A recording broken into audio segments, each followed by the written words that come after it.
Despite the success of the previous Little Nightmares games, the third installment received a rather mediocre reception from the community, as evidenced by the Steam reviews. Even I only lasted an hour with the game. But where did the developers go wrong? Why was Little Nightmares 3 so bad? We'll figure that out today, and in the meantime, subscribe and share your thoughts on this installment in the comments. To understand why the third installment was so disappointing, we need to remember how it all began. The first Little Nightmares is a near-perfect example of how to make a small indie project feel like a major event. There was Six, a fragile, silent girl in a yellow raincoat, making her way through a monstrous ship inhabited not just by monsters, but by grotesque embodiments of human vice. The game evoked emotions fear, pity, disgust, and, most importantly, curiosity. Little Nightmares 2 further developed that idea. We got Mono, a boy with a paper bag over his head and a more complex, frightening world, full of metaphors about information overload, screen addiction, and the loss of identity. And, of course, an incredible ending, emotional, powerful, and unexpected.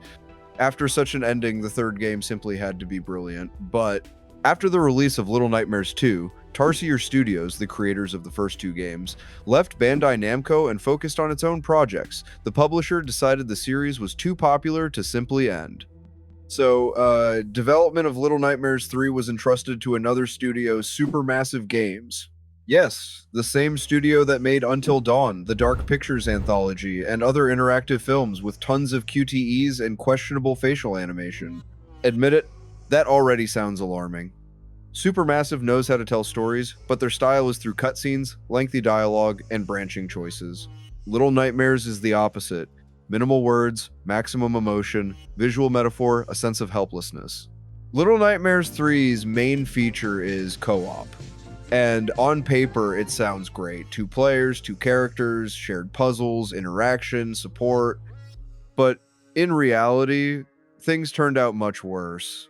If you play alone, the second character is controlled by an AI that feels like it was trained in 2007. It gets stuck, falls, doesn't pick up items, doesn't help in time, and sometimes you just want to turn off the game and scream, "I'm better by myself!" Even if you play with 2 people, the game still doesn't feel organic. Instead of horror, it's a comedy of errors.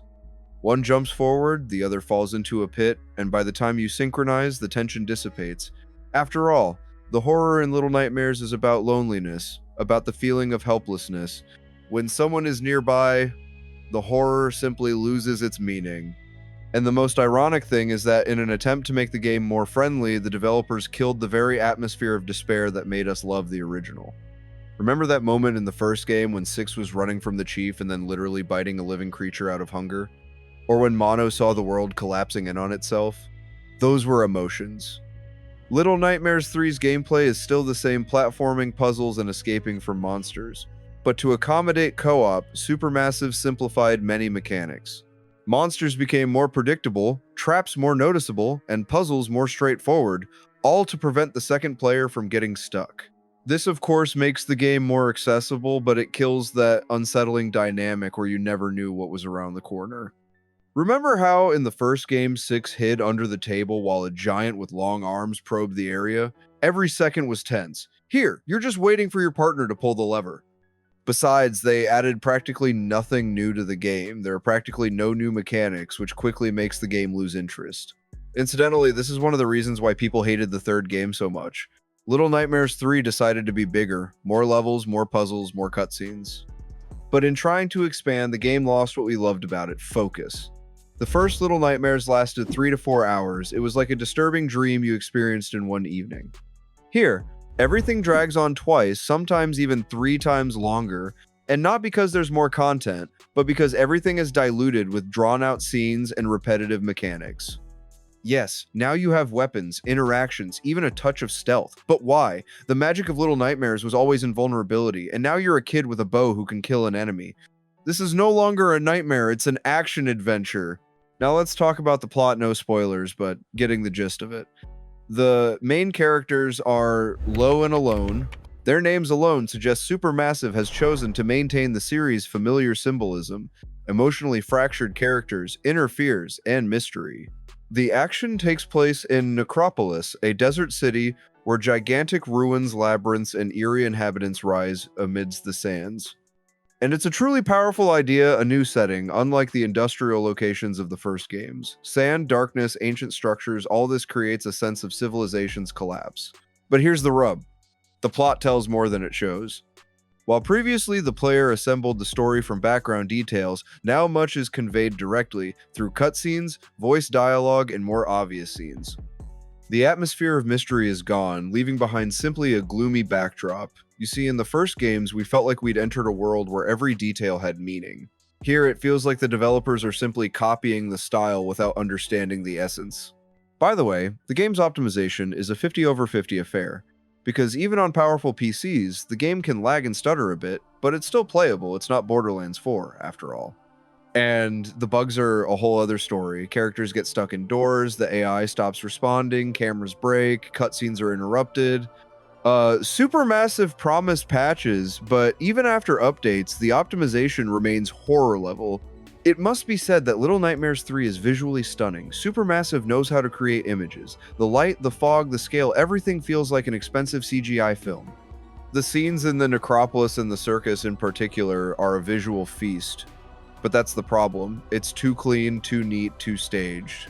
The original Tarsier games looked dirty and worn, like you were watching a nightmare filmed on an old camera. Little Nightmares 3 feels like it was filmed on Netflix's 4 Kelvin's lens. The visuals are beautiful, but they're no longer scary. Fans were expecting Little Nightmares 3 as a spiritual sequel, but what they got was a product that seemed to have everything, but lacked the feeling that makes the series unique. The main problem is the emotional void, bugs, and mechanics that are literally carbon copies of previous games. Supermassive made a beautiful, technologically advanced game, but they forgot that Little Nightmares isn't about action and cutscenes, it's about silence, about fear you can't explain. To be fair, Little Nightmares 3 has moments where you can sense potential. Some scenes, like the first encounter with Giant Baby or the journey through the deserted necropolis, are truly impressive.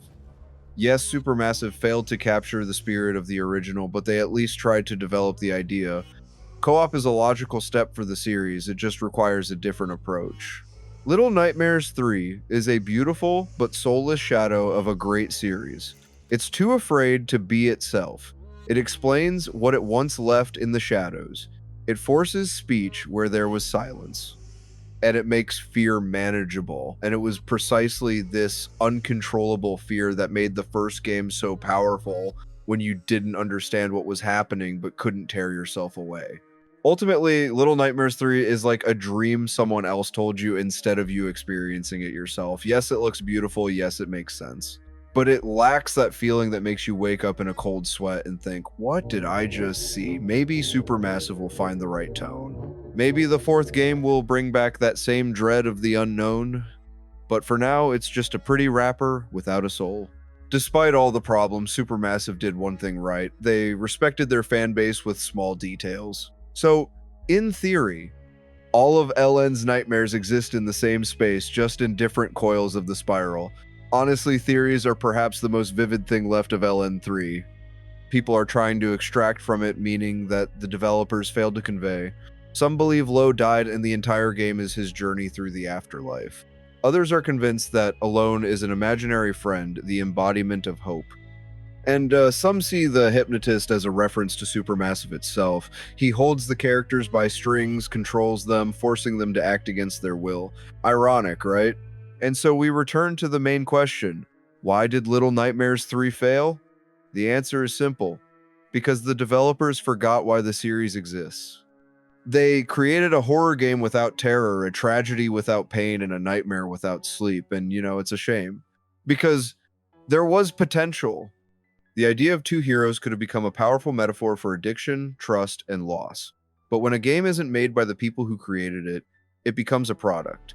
So yes, Little Nightmares 3 isn't a terrible project, it's simply a game that didn't understand what it wanted to be. It wanted to be a horror game, an adventure game, a drama thriller, a co-op game, and all at once. But in the end, it turned out to be that same old saying, if you chase two hares, you'll catch neither.